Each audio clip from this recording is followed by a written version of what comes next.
नमस्कार, आप लोग का ऑल इंडिया स्टडी में स्वागत है। आइए आज हम पढ़ेंगे यूपी टेट का ईवीएस का। आज प्रैक्टिस सेट जो है 8वां है। प्रत्येक प्रैक्टिस सेट, प्रत्येक क्वेश्चन बहुत महत्वपूर्ण होने वाला है। जितना भी प्रैक्टिस सेट कराए हैं, अगर आप लोग पूरा प्रैक्टिस सेट देख लेंगे तो ईवीएस का जो क्वेश्चन आएगा इससे बाहर नहीं आएगा, जो पेपर में आने वाला है। ठीक ना? जो डायरेक्ट पेपर में पूछे जाते हैं प्रश्न, उसका समावेशन इस प्रैक्टिस सेट में है और प्रीवियस ईयर का क्वेश्चन भी इसमें है, इस प्रैक्टिस सेट में। तो आप लोग वीडियो को अंत तक ज़रूर देखिए, तब उसका प्रॉफिट अच्छा मिलता है। आइए प्रश्न नंबर 1 देखते हैं। इग्लू किस क्षेत्र का घर है? रेगिस्तान, पहाड़ी क्षेत्र, बर्फीले क्षेत्र, जंगल। तो देखिए, जो इग्लू है यह बर्फीले क्षेत्र का है। किसका है? बर्फीले क्षेत्र का। ठीक ना? बर्फ़ों में बना होता है ये घर, ऐसे होता है। ऐसे छोटा सा छिद्र एक जगह बनाते हैं निकालने के लिए, फिर अंदर जाकर के उसको भी ढक देते हैं। ठीक ना? एक ऐसे ऐसे छोटे छोटे होता है, देखे होंगे आप लोग। आइए प्रश्न नंबर 2 देखते हैं। जैविक मरुस्थल किस भारतीय नदी को उसके अत्यधिक प्रदूषण स्तर के कारण कहा जाता है? यमुना नदी, दामोदर नदी, पेरियार नदी, गोमती नदी। तो जल्दी बताइए किसको कहा जाता है? जो अत्यधिक कोयला औद्योगिक क्षेत्र है उधर पर, और फैक्ट्रियाँ अधिक होने के कारण जो कचरा होता है वह उस नदी में गिराया जाता है, जिससे क्या होता है कि वहाँ के जो उस नदी में जो जीव है वहाँ पर सहन नहीं कर पाते हैं और मर जाते हैं। तो उसको क्या बोला जाएगा? जैविक मरुस्थल। तो कौन सा है? यह दामोदर नदी को कहा जाता है। ठीक ना? यह दामोदर नदी कहाँ पर स्थित है? झारखंड और पश्चिम बंगाल के जो कोयले क्षेत्र होते हैं, ठीक ना, उधर, अर्थात झारखंड में ही स्थित होगी। अगला क्वेश्चन देखेंगे। प्रश्न नंबर 3 है। बांस से बने घर अधिकतर कहाँ पाए जाते हैं? उत्तर भारत, पूर्वोत्तर भारत, राजस्थान, गुजरात। तो देखिए, ये जो पाए जाते हैं असम के क्षेत्र में अधिक पाए जाते हैं, तो पूर्वोत्तर भारत में यह पाए जाते हैं। तो ऑप्शन नंबर बी करेक्ट हो जाएगा। प्रश्न नंबर 4 देखेंगे। प्रश्न नंबर 4 है। बायोमैग्निफिकेशन, जैव आवर्धन का क्या अर्थ है? तो ऑप्शन नंबर 1 है भोजन में विटामिन की मात्रा बढ़ना, बी है खाद्य श्रृंखला के उच्च स्तरों में गैर बायोडिग्रेडेबल प्रदूषकों जैसे डीडीटी की सांद्रता का बढ़ना, सी है पौधों द्वारा प्रकाश संश्लेषण तेज करना, और डी है जनसंख्या का अचानक बढ़ जाना। तो बताइए इसमें कौन सा आंसर सही हो जाएगा? इसमें क्या होता है, जब कोई हानिकारक रसायन जो होता है, जैसे कीटनाशक डीडीटी है, या पानी या मिट्टी के जरिए खाद्य श्रृंखला में प्रवेश करता है, तो शीर्ष उपभोक्ता जैसे बाज हुआ, इंसान हुआ, इसको क्या करता है, शरीर जब वो खाता है तो शरीर में प्रवेश कर जाता है और उसकी मात्रा अधिक हो जाती है। ठीक ना? जिसके कारण ये दिक्कत आती है। तो ऑप्शन नंबर बी करेक्ट हो जाएगा इसका। ठीक ना? आइए प्रश्न नंबर 5 देखेंगे। प्रश्न नंबर 5 है। विश्व वन्य जीव कोष का प्रतीक चिन्ह कौन सा जानवर है? तो ऑप्शन नंबर 1 है शेर, बी है जाइंट पांडा, और सी है एक सिंग वाला गैंडा, और डी है सफ़ेद भालू। तो कौन सा है? जल्दी बताइए। तो देखिए, इसका जो सही आंसर हो जाएगा जाइंट पांडा। देखिए, WWF जो है इसकी स्थापना 1961 ईस्वी में हुई थी। इसका मुख्यालय जो है ग्लैंड, स्विट्जरलैंड में है। ठीक ना?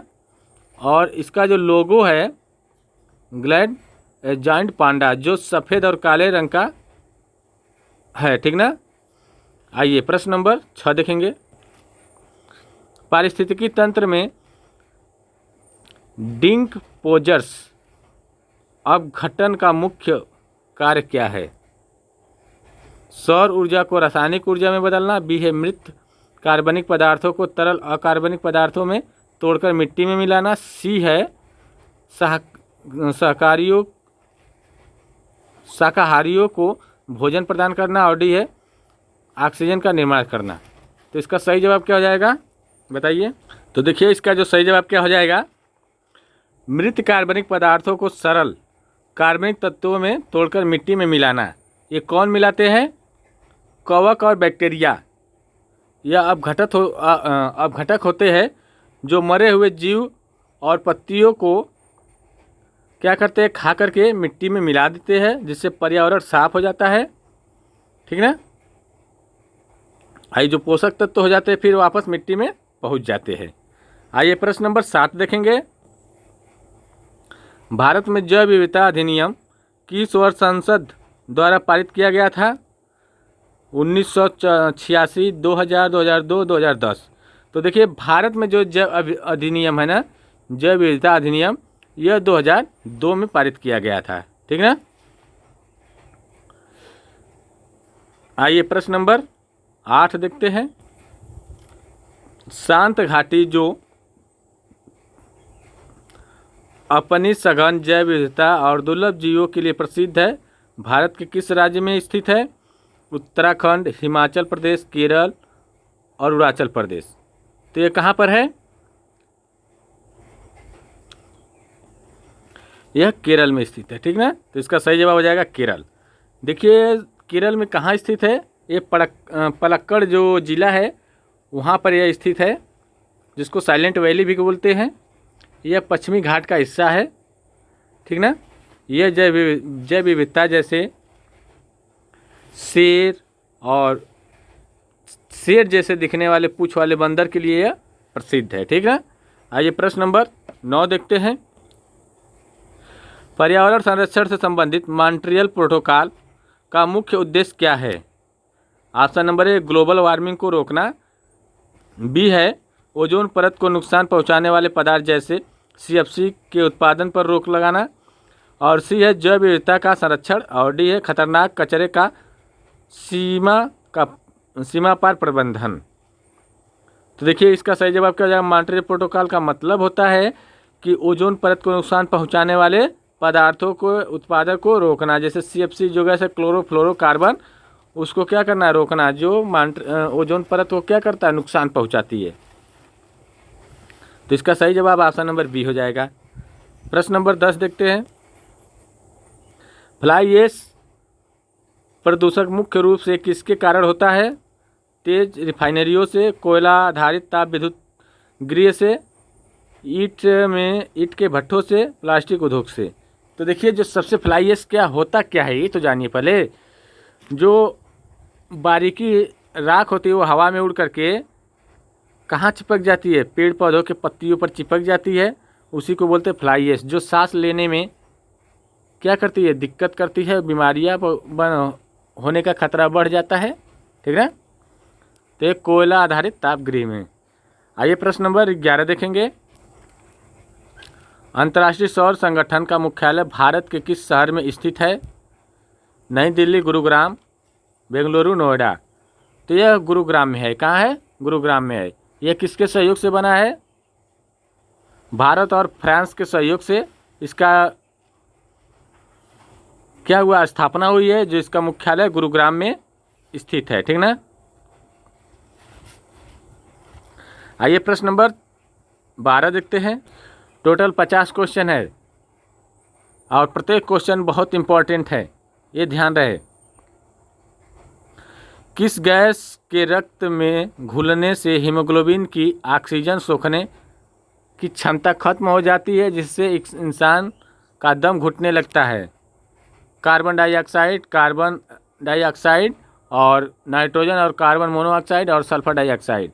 तो देखिए जो कार्बन मोनोऑक्साइड है CO, इसके जब हीमोग्लोबिन में घुल जाती है तो ऑक्सीजन नहीं सोख पाती है। जब ऑक्सीजन नहीं सोख पाती है तो व्यक्ति का क्या होने लगता है, दम घुटने लगता है, और उसी स्थिति में मृत्यु भी हो जाती है। ठीक ना। इसको दम घोटू गैस भी बोलते हैं, कार्बन मोनोऑक्साइड को। प्रश्न नंबर 13 देखेंगे।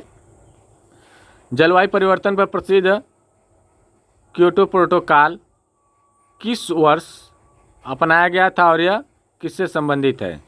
तो ऑप्शन नंबर 1 1992 ओजोन परत, बी है 1997 ग्रीन हाउस गैस के उत्सर्जन को कम करना, सी है 2002 सतत विकास और डी है 2015 सौर ऊर्जा। तो देखिए जो है इसका सही आंसर क्या हो जाएगा?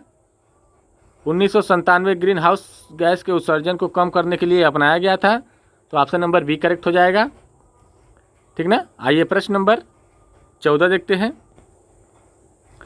ब्लू बेबी सिंड्रोम बच्चों के पीने के पानी में किस रसायन की अधिकता के कारण होता है? फ्लोराइड, आर्सेनिक, नाइट्रेट, लोहा। तो देखिए जो ब्लू बेबी सिंड्रोम रोग होता है यह जो होता है नाइट्रेट की अधिकता के कारण, ठीक ना। तो इसका सही जवाब हो जाएगा ऑप्शन नंबर बी हो जाए सी हो जाएगा। प्रश्न नंबर 15 देखेंगे। केंद्रीय प्रदूषण नियंत्रण बोर्ड के अनुसार रियासी इलाकों के लिए दिन के समय ध्वनि की अधिकतम सीमा कितने डेसिबल तक तय की गई है? 45, 55, 75, 90 का किस क्षेत्र में? रियासी इलाकों में, ठीक ना, रेसिडेंटियल एरिया में, ठीक ना। तो इसका मतलब हो गया ये 55 डेसिबल तक, ठीक ना। और औद्योगिक क्षेत्रों में यह 75 तक कम से कम, और रात में 45 डेसिबल रियासी इलाकों में। आइए प्रश्न नंबर 16 देखेंगे। भारतीय संविधान की किस अनुसूची में दल बदल विरोध कानून का प्रावधान है? 8वीं अनुसूची, 9वीं अनुसूची, 10वीं अनुसूची, 11वीं अनुसूची। तो देखिए ये जो है 10वीं अनुसूची में 52वां संविधान संशोधन 1985 के तहत यह जो है जोड़ा गया है, ठीक ना। 10वीं अनुसूची, इसमें यह दल बदल विरोधी कानून का प्रावधान है। ऑप्शन नंबर सी करेक्ट हो जाएगा। प्रश्न नंबर 17 देखेंगे।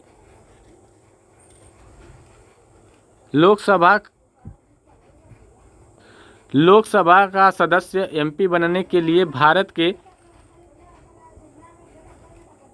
नागरिक की न्यूनतम आयु कितनी होनी चाहिए? 18 वर्ष, 21 वर्ष, 25 वर्ष, 30 वर्ष। तो कितनी होनी चाहिए? 25 वर्ष, ठीक ना। और राज्यसभा सदस्य बनने के लिए 30 वर्ष, ये ध्यान रहे। प्रश्न नंबर 18 देखेंगे।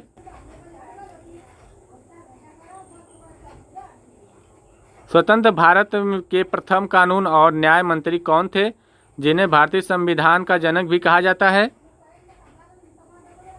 Jawaharlal Nehru, doctor B R. Ambedkar, C है सरदार वल्लभ भाई पटेल और डी है मौलाना अबुल कलाम आज़ाद। तो देखिए जो स्वतंत्र भारत के प्रथम कानून मंत्री थे ये डॉक्टर बी.आर. अम्बेडकर। कौन थे? Doctor B R. Ambedkar. Option number B correct हो जाएगा। प्रश्न नंबर 19 देखेंगे। राष्ट्रीय हरित अधिकरण की स्थापना भारत सरकार द्वारा किस वर्ष की गई है? तो देखिए ये जो की गई 2010 में, ठीक ना। आइए प्रश्न नंबर 20 देखेंगे। भारतीय संविधान के किस अनुच्छेद के तहत देश में वित्तीय आपातकाल लगाया जा सकता है?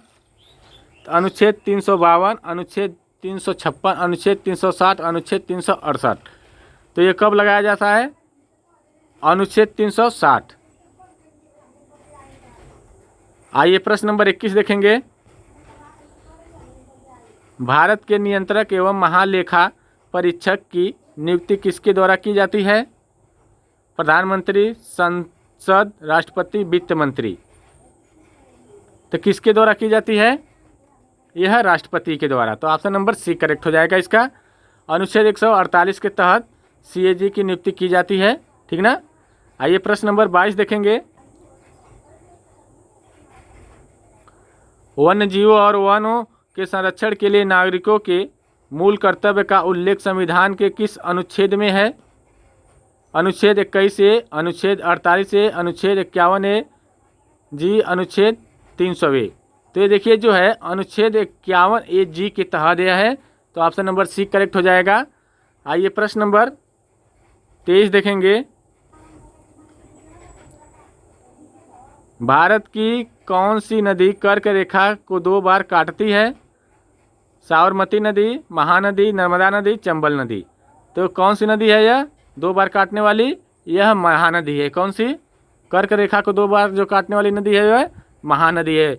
ये कहाँ से निकलती है? मध्य प्रदेश से निकल कर के राजस्थान और गुजरात में यह बहती है नदी, ठीक ना। आइए प्रश्न नंबर 24 देखते हैं। स्ट्रोम्बोली को भूमध्य सागर का प्रकाश स्तंभ कहा जाता है। यह किस प्रकार का ज्वालामुखी है?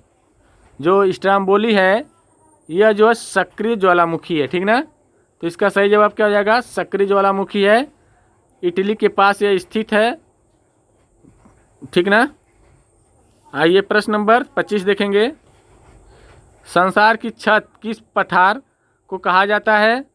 दक्कन का पठार, पामीर या तिब्बत का पठार, छोटा नागपुर का पठार, कोलोराडो का पठार। तो देखिए जो संसार की जो छत है वह पामीर का पठार या तिब्बत का पठार को कहा जाता है। तो ऑप्शन नंबर बी करेक्ट हो जाएगा, जिसकी औसत ऊंचाई 4500 मीटर है, ठीक ना। आइए प्रश्न नंबर 26 देखेंगे।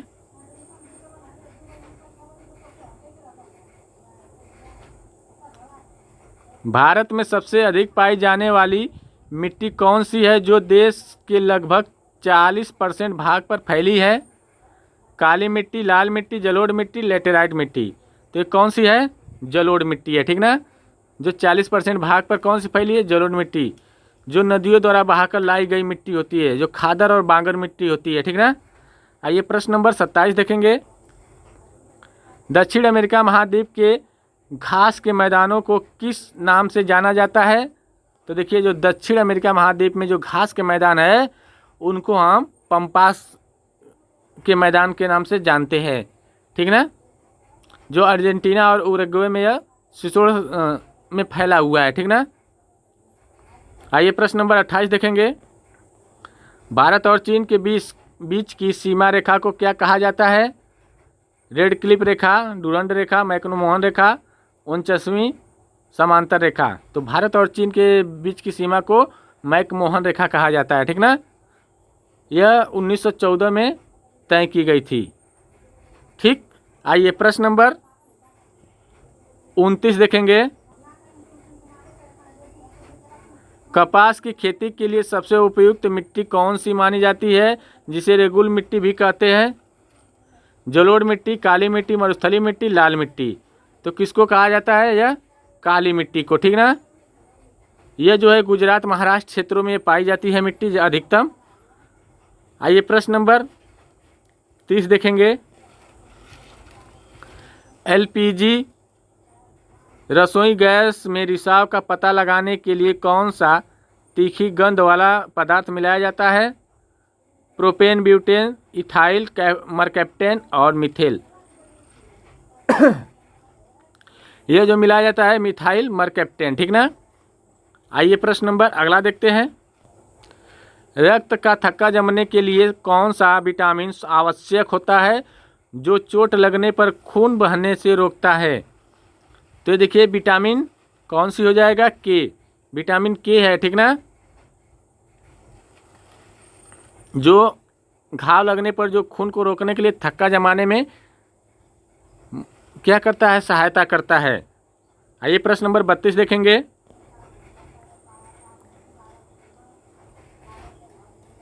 सिनकोना वृक्ष की छाल से किस बीमारी के इलाज के लिए कुनैन नामक दवाई बनाई जाती है?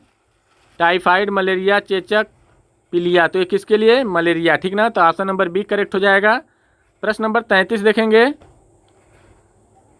मानव शरीर में इंसुलिन हार्मोन्स का निर्माण किस अंग द्वारा किया जाता है जिसकी कमी से मधुमेह रोग होता है? तो यकृत, अग्नाशय, पीलिया, प्यूटेटरी ग्रंथि। तो देखिए जो इंसुलिन हार्मोन्स का निर्माण होता है मानव शरीर के द्वारा वह है अग्नाशय ग्रंथि से, ठीक ना। आइए प्रश्न नंबर 34 देखते हैं। इटाई रोग जल में किस धातु के प्रदूषण के कारण होता है जिससे हड्डियों और जोड़ों में भयंकर दर्द होता है? पारा, कैडमियम, आर्सेनिक, सीसा। इटाई जो रोग होता है कैडमियम से होता है, ठीक ना, कैडमियम, ठीक ना। तो ऑप्शन नंबर बी करेक्ट हो जाएगा। प्रश्न नंबर 35 देखेंगे। वायुमंडलीय दाब को मापने के लिए किस वैज्ञानिक यंत्र का उपयोग किया जाता है? Lactometer, hydrometer, barometer, seismograph. वायुमंडलीय दाब को नापने के लिए तो यह बैरोमीटर का प्रयोग किया जाता है। किसका? वायुमंडलीय दाब को नापने के लिए बैरोमीटर का प्रयोग किया जाता है। ठीक ना। आइए प्रश्न नंबर 36 देखेंगे। देखिए वीडियो अच्छी लग रही है चैनल को लाइक शेयर सब्सक्राइब करिए। आप लोग एक लाइक, एक शेयर, एक सब्सक्राइब से मेरा मोटिवेशनल बढ़ता है। बस आपसे और कुछ नहीं मांगते हैं, बस यही। प्रश्न नंबर 36 है, उत्तर प्रदेश का कौन सा जिला सोनभद्र जिला कितने राज्यों के साथ अपनी सीमा साझा करता है जो भारत में सर्वाधिक है? 2 राज्य, 3 राज्य, 4 राज्य, 5 राज्य। तो ये देखिए जो सोनभद्र जिला है यह 4 राज्यों के साथ सीमा साझा करता है। कौन कौन से राज्य जो है? मध्य प्रदेश, छत्तीसगढ़, झारखंड और बिहार के साथ यह सीमा साझा करता है। सोनभद्र कितने राज्य के साथ साझा करता है? जो जिला है सोनभद्र जिला उत्तर प्रदेश का 4 राज्य, मध्य प्रदेश, छत्तीसगढ़, झारखंड और बिहार। आइए प्रश्न नंबर 37 देखेंगे। उत्तर प्रदेश में ओखला पक्षी अभ्यारण्य कहाँ स्थित है? लखनऊ, गौतम बुद्ध नगर, नोएडा, उन्नाव, संत कबीर नगर। तो ये कहाँ है? गौतम बुद्ध नगर, नोएडा। ठीक ना। तो इसका सही जवाब हो जाएगा ऑप्शन नंबर बी। प्रश्न नंबर 38 देखेंगे। बखिरा वन्य जीव अभ्यारण्य जिसे हाल ही में रामसर साइट घोषित किया गया था उत्तर प्रदेश के किस जिले में स्थित है? गोरखपुर, संत कबीर नगर, गोंडा, प्रतापगढ़। तो कहाँ है यह? संत कबीर नगर। ठीक। तो इसका सही जवाब हो जाएगा संत कबीर नगर में यह बखिरा वन्य जीव अभ्यारण्य स्थित है। ठीक ना। आइए प्रश्न नंबर 39 देखेंगे। उत्तर प्रदेश के किस शहर को पीतल नगरी के नाम से जाना जाता है? क्योंकि यहाँ पीतल के बर्तनों और कलाकृतियों का भारी निर्यात होता है। तो ये देखिए कौन सा है? फिरोजाबाद, मुरादाबाद, अलीगढ़, खुर्जा।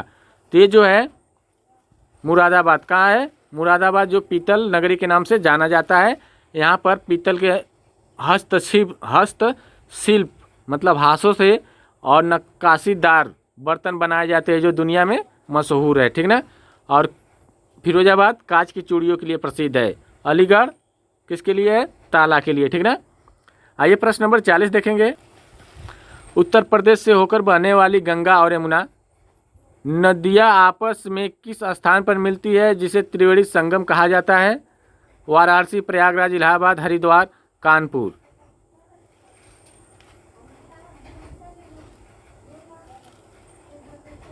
तो इसका जो सही जवाब क्या हो जाएगा?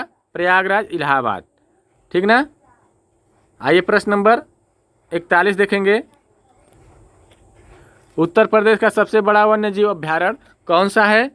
करतनिया घाट वन्य जीव अभ्यारण्य, हस्तिनापुर वन्य जीव अभ्यारण्य, चंद्रप्रभा वन्य जीव अभ्यारण्य, किशनपुर वन्य जीव अभ्यारण्य। जो करा उत्तर प्रदेश का सबसे बड़ा, तो ये जो है हस्तिनापुर वन्य जीव अभ्यारण्य है। कौन है?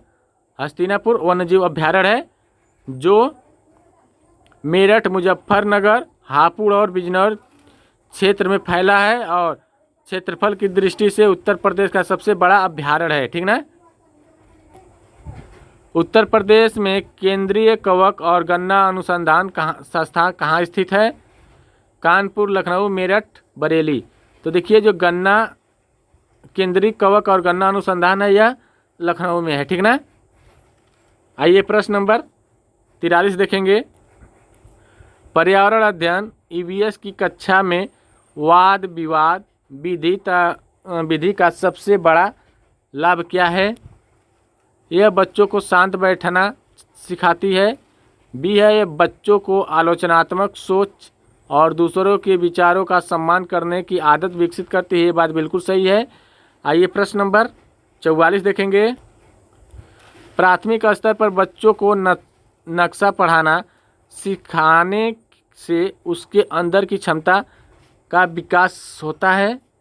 सुंदर चित्र बनाने में कला, गणनाएं और क्षमता, स्थान के सापेक्ष स्थिति, दिशा, दूरी को समझने की समझ। ये बात बिल्कुल सही है। ठीक ना। आइए प्रश्न नंबर 45 देखेंगे।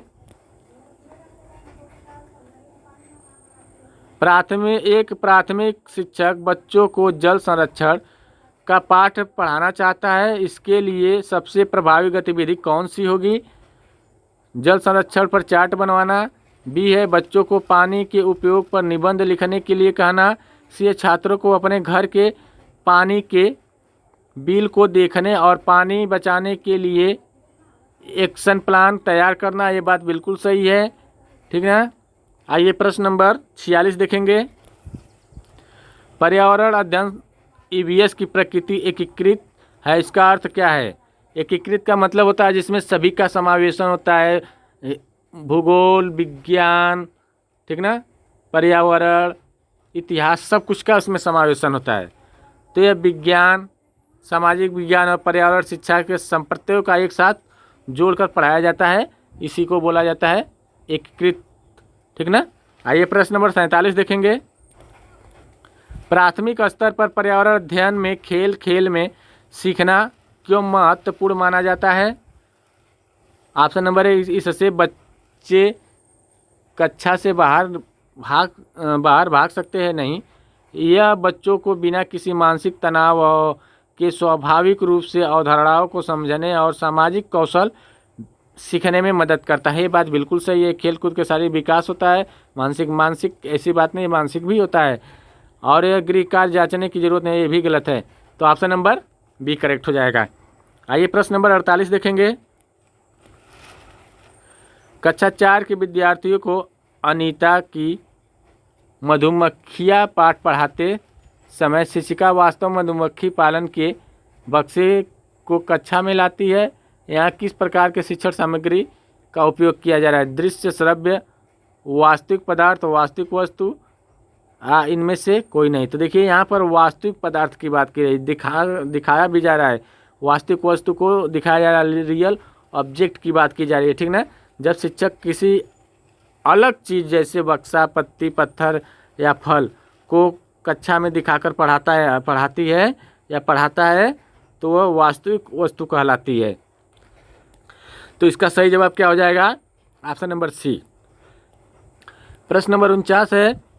पोर्टफोलियो बच्चों के मूल्यांकन के किस प्रकार सहायक है? तो ऑप्शन नंबर 1 है यह बच्चों के